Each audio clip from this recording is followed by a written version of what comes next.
नमस्कार, नादी टीवी देख रहे हैं आप और मैं हूं आपके साथ नंसी शर्मा। तो सत्ता का महासंग्राम शुरू हो चुका है और आज मध्य प्रदेश में चौथे और आखिरी चरण का चुनाव होना है। मध्य प्रदेश की कुल 8 लोकसभा सीटें जिन पर आज कड़ा मुकाबला होने वाला है। दोनों ही पार्टियों के बीच यहां पर कांटे की टक्कर है। और चलिए इसी बीच में एक बड़ी खबर की ओर रुख कर लेंगे जो कि चुनाव से जुड़ी हुई ही है। बड़ी खबर सामने आ रही है जो आपको बता दें कि देश में चौथे चरण का आज मतदान शुरू हो चुका है, जहां चौथे चरण में मध्य प्रदेश की 8 सीट तो वहीं उत्तर प्रदेश की 13 सीटों पर आज मतदान होना है। शाहजहांपुर, खीरी, धौरहरा, सीतापुर, हरदोई, मिश्रिक, उन्नाव, फर्रुखाबाद, इटावा, कन्नौज, कानपुर, अकबरपुर, बहराइच में लोकसभा का आज मतदान है, जहां 4 हाई प्रोफाइल सीटों पर भी आज मतदान है। इनमें लखीमपुर, कन्नौज, उन्नाव, इटावा शामिल है और इन सभी पर आज कड़ा मुकाबला होने वाला है। आज सभी मतदाताओं को अपने मताधिकार का प्रयोग जरूर करना है, क्योंकि आज का दिन बेहद ही महत्वपूर्ण है। लोकतांत्रिक देश में चूंकि हम रहते हैं और ऐसे में हमें ये अधिकार मिला है कि हम अपनी सरकार खुद चुन सकते हैं। तो इस अधिकार का सभी बहुउपयोगी उपयोग करें और अपने प्रत्याशियों को, अपने जो पसंद के प्रत्याशी हैं या उन प्रत्याशियों को वोट दें जो देश के विकास में सहयोग कर सके। तो इसी के साथ आज मध्य प्रदेश की जहां 8 वहीं उत्तर प्रदेश की 13 सीटों पर आज मतदान होना है। मतदाता सुबह से अपने घरों से निकलकर वोट करने के लिए जहां अपने मतदान केंद्रों पर पहुंच चुके हैं। उत्तर प्रदेश की जिन 13 सीटों पर मतदान होना है उनमें शाहजहांपुर, खीरी, धौरहरा, सीतापुर, हरदोई, मिश्रिक, उन्नाव, फर्रुखाबाद, इटावा, कन्नौज, कानपुर, अकबरपुर, बहराइच शामिल है। तो वहीं 4 इनमें हाई प्रोफाइल सीटें भी हैं, जो कि लखीमपुर, कन्नौज, उन्नाव, इटावा, ये 4 वो महत्वपूर्ण सीटें, ये 4 वो महत्वपूर्ण सीटें और वो हाई प्रोफाइल सीट जिन पर मुकाबला बेहद ही कड़ा, बेहद ही दिलचस्प होने वाला है। तो उत्तर प्रदेश में आज चौथे चरण का ये चुनाव, जो आपको बता दें कि इस चौथे चरण में कई सारी हाई प्रोफाइल सीटें भी शामिल है और सभी मतदाताओं से भी यही अपील है कि वे अपने घरों से निकलकर पहले वोट करें और अपने वोट कास्ट का इस्तेमाल करें, जहां अपने मताधिकार का वे उपयोग करें और अपने एक अच्छी सरकार का चयन करने में अपना अहम योगदान जरूर अदा करें। आपको बता दें कि आज मध्य प्रदेश की जहां 8 तो वहीं उत्तर प्रदेश की 13 लोकसभा सीटों पर आज चुनाव होना है। इन 13 लोकसभा सीटों में कई दिग्गज भी हैं जिनकी जो मैदान में खड़े हैं, जिनकी साख दांव पर लगी हुई है। इनमें 4 ऐसी लोकसभा सीटें हैं जो कि बेहद ही महत्वपूर्ण हैं। उत्तर प्रदेश की सीटों की यदि बात करें तो 13 कुल लोकसभा वो सीटें जिन पर आज चुनाव होना है और इनमें से 4 लोकसभा सीटें बेहद ही महत्वपूर्ण, जहाँ आपको बताते चलें कि शाहजहांपुर, खीरी, धौरहरा, सीतापुर, हरदोई, मिश्रिक, उन्नाव, फर्रुखाबाद, इटावा, कन्नौज, कानपुर, अकबरपुर और बहराइच में चुनाव है। जबकि ये 4 लोकसभा सीट जिन पे आपको बता दें कि मुकाबला कड़ा होने वाला है, हाई प्रोफाइल सीट ये कही जाती हैं। और इन 4 लोकसभा सीटों में जो सीट शामिल है उसकी अगर हम नामों की बात करें तो ये वो 3 सीटें जो कि बेहद ही महत्वपूर्ण हैं और ऐसे में इन वो 4 सीटों में लखीमपुर, कन्नौज, इटावा शामिल है, जहां कन्नौज से खुद अखिलेश यादव चुनावी मैदान में खड़े हैं। तो मध्य प्रदेश की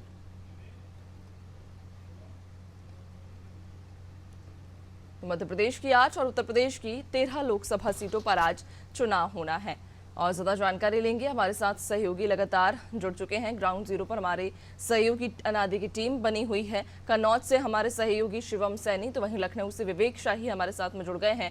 विवेक, आपकी ओर रुख करूंगी मैं। आज उत्तर प्रदेश की 13 लोकसभा सीटों पर चुनाव है, बेहद ही दिलचस्प ये मुकाबला होने वाला है दोनों ही पार्टियों के बीच में। अगर बात हम हाई प्रोफाइल सीटों की करें तो इन 13 में से कितनी हाई प्रोफाइल सीटें हैं और इन सीटों पर मुकाबला कैसा रहने वाला है? देखिए नैन्सी, उत्तर प्रदेश की 13 लोकसभा सीटों पर आज मतदान होने हैं। ये 13 लोकसभा सीट अगर बात की जाए तो कानपुर और अवध क्षेत्र की सीटें मानी जाती हैं। अगर देखा जाए तो 2019 में यानी 17वीं लोकसभा चुनाव के दौरान भारतीय जनता पार्टी ने इन सभी सीटों पे जीत भी वो सभी सीटों पर जीत हासिल करने के लिए चुनाव लड़ है। तो कन्नौज में आज चुनाव होना है। कन्नौज में अखिलेश यादव का मुकाबला कन्नौज से सिटिंग एमपी बात की जाए तो सुब्रत पाठक से। सुब्रत पाठक ने 2019 में डिंपल यादव को कन्नौज से हराया था। इस बार समाजवादी पार्टी ने काफी विचार विमर्श करके इस कन्नौज की सीट जो है अपने पास सपा सुप्रीमो अपने पास रखी है। और जिस तरीके से देखा जाए तो भारतीय जनता पार्टी की रणनीति में तो शुरू से जानती थी आजमगढ़ या फिर कन्नौज, दोनों में से कोई एक सीट अखिलेश यादव लड़ेंगे। और इस सीट में मान के चलिए कि ये सीट जो है वो समाजवादी पार्टी के खाते में जा सकती है। बाकी की जो 12 सीटें हैं उनमें भारतीय जनता पार्टी का पलड़ा भारी है। एक आध दो सीटें ऐसी हैं जिसमें टफ फाइट है, लेकिन वहां पे भारतीय जनता पार्टी लीड कर रही है। कन्नौज ऐसी है जहां पे साफ तौर पर समाजवादी पार्टी लीड करते हुए दिखाई जा रही है। लोकसभा सीटें और प्रत्याशी आज मैदान में है। फैसला भी 130 प्रत्याशियों का होगा। और बात करें तो जिस तरीके से बहुत देर से चुनाव में उसमें मतदान प्रतिशत को लेकर बातचीत हुई थी। तीसरे चरण के चुनाव में थोड़ा सा वो मतदान प्रतिशत सुधरा है। और चौथे चरण की जो 13 सीटें हैं इन पे भी ज्यादा जिम्मेदारी होगी आज के दिन किस तरीके से मतदान प्रतिशत को बढ़ाया जाए, पूरे दिन को यूटिलाइज किया जाए। और इसके बाद अगर बात की जाए तो 26 और 13 कुल 39 सीटें उत्तर प्रदेश में ऐसी हो जाएंगी जहाँ पे मतदान हो चुके हैं। यानी अभी भी कम से कम 41 सीटों पे जो है मतदान इसके बाद भी होगा। और किस तरीके से हर फेज में वोटिंग परसेंटेज को लेकर बात होती है, कहीं ना कहीं आज का दिन जो है चमत्कार होगा। और चीज बड़े ध्यान देने की बात होगी वोटिंग परसेंटेज की। साथ ही साथ अगर बात करें तो जिस तरीके से समाजवादी पार्टी लगातार सत्ता पक्ष पर आरोप लगा रही है कि कई ऐसी सीट है जहाँ पे समाजवादी पार्टी मजबूत है, वहां पे वोटिंग को बाधित करने का भी काम हो रहा है। कल ही अखिलेश यादव ने बकायदा कन्नौज को लेकर कहा था कि सरकार यहाँ पे वोटिंग को रोकने के लिए तमाम चीजें कर सकती है। बिल्कुल, यानी कि एक तरह से कड़ा मुकाबला है यहाँ पर, जहाँ दोनों ही पार्टियों के साथ यहाँ पर कई जो प्रमुख दल हैं वो बने हुए हैं। विवेक, आपसे मैं और जानकारी लूंगी। कन्नौज की ओर रुक कर लेते हैं। कन्नौज से भी हमारे सहयोगी हमारे साथ में बने हुए हैं।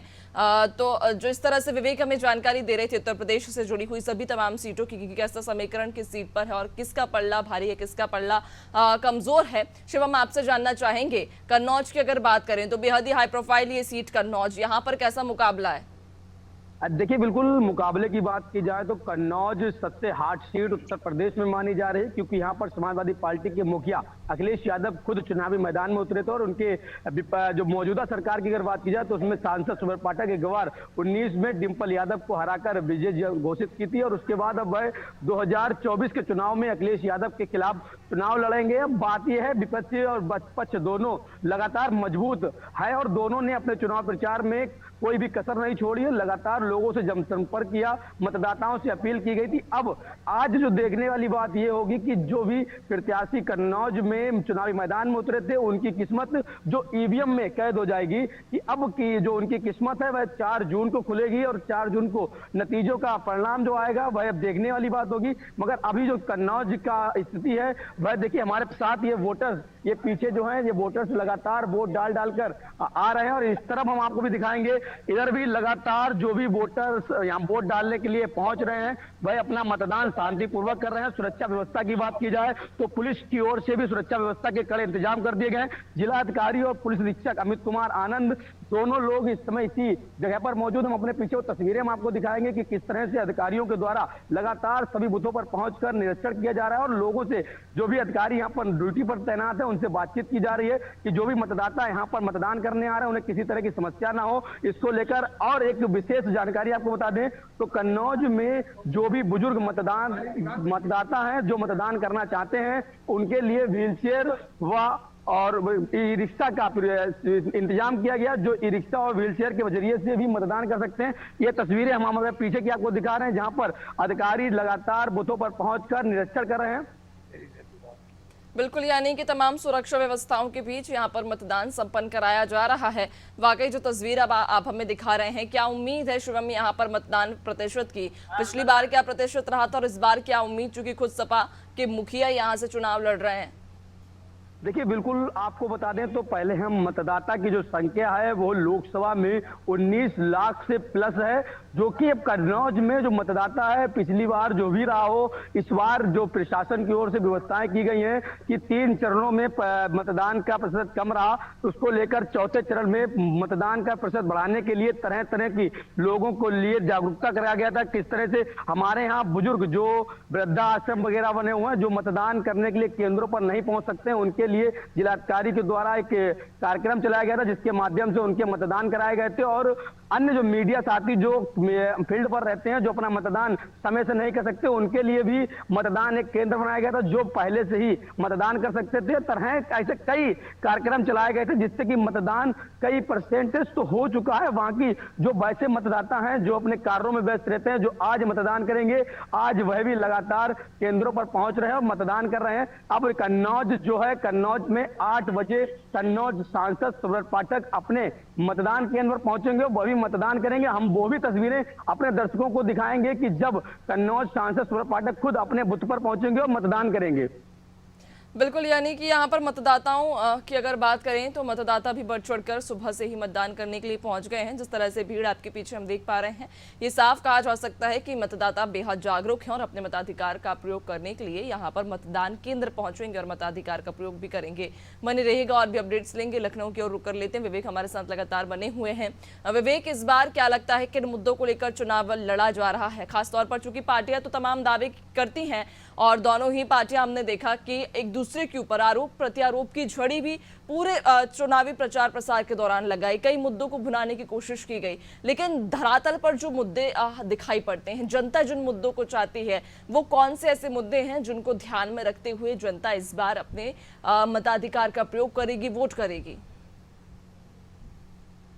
देखिए, अगर बात करें तो उत्तर प्रदेश में मुद्दों की कमी नहीं है। ना तो भारतीय जनता पार्टी के पास मुद्दों की कमी है, ना ही समाजवादी पार्टी के पास मुद्दों की कमी है, और ना ही जनता के पास मुद्दों की कमी है कि वो किसी को वोट करे या ना करे। सभी के पास पर्याप्त मुद्दे हैं और सभी अपने अपने मुद्दों को गिना भी रहे हैं। जहाँ एक तरफ इंडिया गठबंधन लगातार बेरोजगारी की बात कर रहा है, पेपर लीक की बात कर रहा है, अग्निवीर जैसी योजनाओं पे लगातार सरकार पर प्रहार कर रहा है, इसके अलावा किसानों की समस्या को लेकर बात कर रहा है, तो वहीं जो सत्ताधारी दल है वो लगातार अपने विकास कार्यों को गिना रहा है, किस तरीके से डबल इंजन सरकार में विकास हुए हैं। इसके अलावा वो जो पुरातन संस्कृति है उनके जीर्णोद्धार करने की भी बात कर रहे हैं, सनातन धर्म की लगातार बात कर रहे हैं। और जिस तरीके से दूसरे पार्टी के मैनिफेस्टो में तमाम चीजों को ढूंढ कर निकाला जा रहा है, किस तरीके से बयान पर विरासत कर पे लगातार बयानबाजी हुई। इसके अलावा कांग्रेस के मैनिफेस्टो पे खुद प्रधानमंत्री नरेंद्र मोदी ने कहा कि ये लोग जो है वो महिलाओं के आभूषण और मंगलसूत्र की तरफ, जेवरात की तरफ देख रहे हैं। तो ऐसी बयानबाजी भी हुई। तो मुद्दों की कमी तो बिल्कुल भी नहीं है जनता के पास, खास तौर पर उत्तर प्रदेश की जनता के पास। लेकिन कहीं ना कहीं एक टाइम पीरियड होता है जब जनता चुनाव के स्टार्टिंग जो फेज होते हैं उसमें तो काफी सक्रिय रहती है मुद्दों को लेकर, तमाम चीजों को लेकर, अपने हक को लेकर। लेकिन जैसे जैसे चुनाव अपने अंतिम फेज में पहुंचता जाता है, कम से कम ये जो मुद्दे होते हैं जनता के द्वारा जो उठाए जाते हैं, जो जनता को समझ में आते हैं, वो धीरे धीरे डाउन होते चले जाते हैं। और कहीं ना कहीं वो किसी न किसी के प्रभाव में, पॉलिटिकल पार्टी के प्रभाव में या उसकी आइडियोलॉजी के प्रभाव में वो मुद्दे डाइवर्ट हो जाते हैं। तो उन मुद्दों पे जनता टिकी नहीं रह पाती है। लेकिन ये जो मैनिफेस्टो जारी होता है राजनीतिक दलों का, अपने अपने मैनिफेस्टो की वजह से, तमाम एजेंडाओं की वजह से वो अपनी नीतियों को सामने रखते हैं जनता की, और खासतौर पर जो उनका कोर वोटर होते हैं उसको देखकर ये एजेंडे कभी कभार बनाए भी जाते हैं। इस समय भारतीय जनता पार्टी की अगर बात करें तो वो लाभार्थी स्कीम्स के अलावा विकास कार्यों को लगातार जो है जनसभाओं में प्रत्याशी, साथ तौर पर जो स्टार प्रचारक हैं वो लगातार गिना रहे हैं। इसके अलावा इस चुनाव में पाकिस्तान की भी एंट्री हो गई है, तो एक और ये मुद्दा जो है वो लगातार मिल गया है। गृह मंत्री अमित शाह खुद इसका जिक्र कर चुके हैं, मुख्यमंत्री योगी आदित्यनाथ खुद इसका जिक्र कर चुके हैं, यहाँ तक कि खुद प्रधानमंत्री नरेंद्र मोदी भी इस बात का जिक्र कर रहे हैं कि किस तरीके से रक्षा के क्षेत्र में भारत जो है आत्मनिर्भर हुआ है, सुदृढ़ हुआ है, सशक्त हुआ है। तमाम बातें जो है इन सभी चीजों को लेकर चलती चली आ रही है। इन तमाम मुद्दों पे लगातार बात भी हो रही है, वोट भी मांगे जा रहे हैं। और बात बात की जाए तो जिस तरीके से आज 64 का मतदान है, 13 सीटें हैं उत्तर प्रदेश की लोकसभा की, तो ये काफी सीटें मायने रखते हैं कि पिछली बार भारतीय जनता पार्टी ने सभी 13 सीटें जीती थी। इस बार क्या रिजल्ट निकल के सामने आता है वो देखने वाली बात होगी, लेकिन इसमें कन्नौज में समाजवादी पार्टी जो है वो लीड कर रही है। दूसरी तरफ अजय मिश्रा टेनी जो केंद्रीय गृह राज्य मंत्री है वो उन पर फिर से भरोसा भारतीय जनता पार्टी ने जताया है और खीरी से उनको टिकट जो है दिया है, तो उनकी भी सीट पर भी नजर सभी की रहेगी। बिल्कुल, यानी कि कड़ा मुकाबला है और मुद्दे भी जिस तरह से आपने जिक्र किया कि तमाम मुद्दों को भुनाने की कोशिश की गई, लेकिन जनता उन्हीं मुद्दों पर वोट करेगी, जनता उन्हीं मुद्दों को ध्यान में रखकर अपने मताधिकार का प्रयोग करेगी जो वाकई ज़रूरी हैं, जो धरातल पर ज़रूरी हैं, जो मूलभूत सुविधाएं हैं। और विवेक, आपसे एक और सवाल मैं करना चाहूंगी, ये भी जानना चाहूंगी कि इस बार निर्वाचन आयोग ने क्या तैयारियां की हुई हैं, चूंकि जितने भी मतदान केंद्र हैं उन पर मतदाताओं को आकर्षित करने के लिए क्या कुछ व्यवस्थाएं, या फिर मतदाताओं, चूंकि गर्मी भी भीषण है उत्तर प्रदेश में, देखा भी जाता है कि गर्मी का जब पारा चढ़ता है तो वाकई सारे रिकॉर्ड अपने वो तोड़ देता है। अब ऐसे में गर्मी से बचाव के लिए या फिर मतदाताओं को घर से निकलने के लिए मजबूर किया जाए और जो वहां पर मतदान केंद्र बनाया है उसके प्रति आकर्षित करने के लिए क्या कोई खास व्यवस्था, क्या कोई खास इंतजाम है? देखिए नैन्सी, जिन जिन सीटों पे आज मतदान होने हैं, जिन जिन लोकसभा सीटों पे मतदान होने हैं, जहां जहां भी मतदान केंद्र बनाए गए हैं, बूथ बनाए गए हैं, वहां पे निर्वाचन आयोग ने जो मतदान करने आ रहे हैं उनके लिए व्यवस्थाएं की हैं। अब बात की जाए तो गर्मी का मौसम चल रहा है और उत्तर प्रदेश के अलावा देश के कई हिस्सों में चिलचिलाती धूप के साथ जो है लू भी चल रहे हैं, मौसम लगातार परिवर्तित हो रहा है। तो कहीं ना कहीं अब तक 2 फेज में जो प्रचंड गर्मी थी वो भी कहीं वोटिंग बाधित का कारण रही है।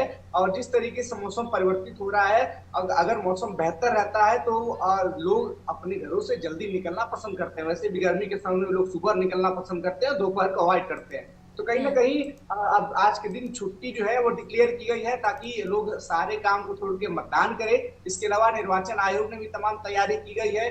जो लोग आ रहे हैं उनके लिए व्यवस्थाएं की गई है। तमाम ऐसे जगहों पे जहाँ लाइनें लंबी हैं वहां धूप से बचने के तमाम इंतजाम किए हैं। और जिस तरीके से अगर बात करें तो निर्वाचन आयोग लगातार अपने हर प्रेस कॉन्फ्रेंस में मतदान प्रतिशत को लेकर जो है वो जवाब देता रहा है और धीरे धीरे ये मतदान प्रतिशत बढ़ते हुए बिल्कुल, यानी कि वोटिंग प्रतिशत को बढ़ाने के लिए निर्वाचन आयोग ने भी तमाम इंतजाम और तैयारियां कर रखी हैं। खैर, देखने वाली बात होगी कि जनता इस बार कितना बढ़ चढ़ कर वोट करती है और किसे अपना प्रत्याशी के रूप में चुनती है। आप बने रहिएगा और भी आपसे हम अपडेट्स लेंगे। और इसी बीच रुक करेंगे एक बड़ी खबर की ओर, जो कि उन्नाव से जुड़ी हुई बड़ी खबर सामने आ रही है। आपको बता दें कि बीजेपी प्रत्याशी साक्षी महाराज का बड़ा बयान सामने आया, जहां उन्होंने कहा कि उन्नाव एक बार फिर इतिहास रचने जा रहा है। मतदान उस नेता को ध्यान में रखकर करना है जो राष्ट्र के लिए हो, जिसके लिए पहले राष्ट्र हो। प्रोफेसर रामगोपाल राम मंदिर को बेकार बता रहे हैं और उन्होंने ये भी कहा कि प्रोफेसर रामगोपाल राम मंदिर को बेकार बता रहे हैं, किसी मस्जिद किसी चर्च को बेकार बता दें, पूरे हिंदुस्तान का अपमान किया है, उनका ये कहना है। जहां उन्होंने प्रोफेसर रामगोपाल पर कड़े आरोप लगाते हुए कहा है कि वे अगर किसी मस्जिद किसी चर्च को बेकार बता दें और उन्होंने पूरे हिंदुस्तान का अपमान किया है। तो बीजेपी प्रत्याशी साक्षी महाराज का ये बड़ा बयान सामने आया। लोकसभा चुनाव आज चूंकि चौथे चरण का चुनाव है उत्तर प्रदेश में और ऐसे में इसी बीच बीजेपी प्रत्याशी साक्षी महाराज का ये बड़ा बयान सामने आया। क्या कुछ उन्होंने कहा, पहले वो सुन लेते हैं। देश में लोकतंत्र का महापर्व चल रहा है, लोग नाच रहे हैं, हंस रहे हैं, खुशियां मना रहे हैं, मिठाइयां बांट रहे हैं और सारे देश में एक नारा लग रहा है कि जो राम को लाए हैं हम उनको लाएंगे। उसके आधार पर उन्नाव में भी, उन्नाव तो ऐतिहासिक नगरी है, ये कलम की धरती है, कमंडल की धरती है, तलवार की धरती है, इतिहास बनाती रही है। 1857 से उन्नाव ने इतिहास बनाना प्रारंभ किया है। तो मैं विश्वास रखता हूँ इस चुनाव में भी उन्नाव की जनता इतिहास रचेगी और 5-10 साल तक मैंने जो अपने जनता की सेवा की है उसका पारितोष मुझे उन्नाव की जनता अवश्य देगी। तो साक्षी महाराज का ये बड़ा बयान जो कि आपने सुना और उन्होंने ये कहा है कि मैंने जनता पर विश्वास किया है, जनता ने मेरे काम पर विश्वास किया है और उन्होंने ये भी कहा कि मुझे विश्वास है कि जनता इस बार मेरे काम पर मुझे वोट देगी। तो ये बड़ा बयान अपने आप में वाकई हो जाता है, जहां उन्होंने प्रोफेसर राम गोपाल को लेकर कई आरोप उन पर खड़े किए हैं। लोकसभा का चुनाव जारी है, चौथा चरण है और इसी बीच उनका ये बड़ा बयान सामने आया। और चलिए अब एक बार फिर से रुक कर लेंगे, सहयोगी हमारे विवेक लगातार लखनऊ से हमारे साथ जुड़े हुए हैं। विवेक, इसके पहले आप जानकारी दे रहे थे कि तमाम मतदाताओं की सुविधाओं, उनकी व्यवस्था को लेकर निर्वाचन आयोग ने भी प्रयास किए हुए हैं, खूब प्रयास यहाँ पर निर्वाचन आयोग के द्वारा किए गए। लेकिन अगर हम देखें तो यहाँ पर जब चुनावी प्रचार शुरू हुआ, उसके बाद से लेकर जब तक चुनावी प्रचार यहाँ थमा, तब तक तमाम पार्टियों ने यहाँ पर पूरी जोर आजमाइश कर ली। खासतौर पर बीजेपी की यदि हम बात करें तो बीजेपी के तमाम जो दिग्गज हैं, केंद्रीय लीडर्स हैं, वे सब धरातल पर उतर गए और यहाँ उन्होंने अपनी पूरी जी जान से ताकत झोंक दी थी और चुनावी प्रचार प्रसार भी डटकर किया गया। लेकिन अगर हम जनता के मन को टटोलने की बात करें तो क्या आपको लगता है यहाँ पर कि तमाम जो पार्टियों ने प्रचार किया और फिर बीजेपी ने जो प्रचार किया, उसकी तुलना में कहीं ना कहीं बीजेपी तो आगे रही है, बीजेपी लीड लेने की कोशिश तो कर रही है, लेकिन कितना पलड़ा भारी बीजेपी का यहाँ पर दिखाई पड़ रहा है? अगर हम 13 लोकसभा की बात करें तो निश्चित तौर पर भारतीय जनता पार्टी बेहतर चुनाव प्रचार किया है। मुख्यमंत्री योगी आदित्यनाथ उत्तर प्रदेश के अलावा देश के कई अन्य हिस्सों में भी जाकर चुनावी कैंपेनिंग सही से फ्रेम बनाने का बोल रहे